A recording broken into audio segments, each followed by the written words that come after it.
For those of you that aren't aware of it, all the student musicians that you're hearing, that you've heard this afternoon, and that you're going to hear,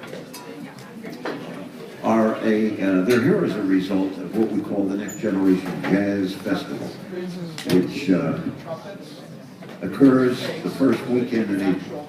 Now, if you haven't attended, and you love jazz, and why else would you be here? This brings together the middle school, high school, and college musicians, the finest in the United States of America. And you will hear big bands, you will hear combos, and you will hear vocal groups. Now, one of the categories that we have is a result of, well, you might say our condition here in the United States. There are many, many high schools that have dropped their music programs. Those that have music programs, the first priority is a marching band.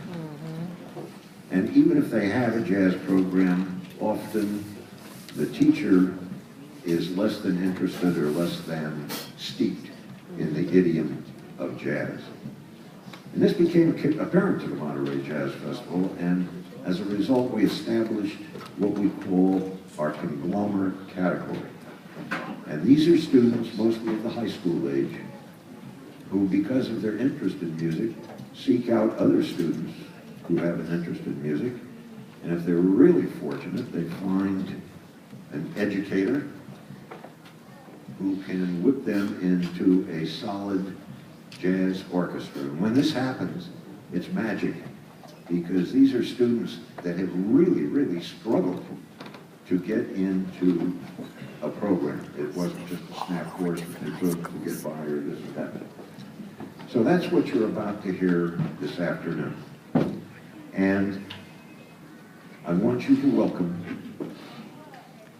I hope these guys are from Tucson, is that what you? Yeah. It's about this time of the afternoon, ladies and gentlemen, I start to collapse completely. In Tucson, which I also believe is in Arizona, under the direction of Mr. Doug Tiedeback, the Tucson Conglomerate Jazz Orchestra. Please welcome.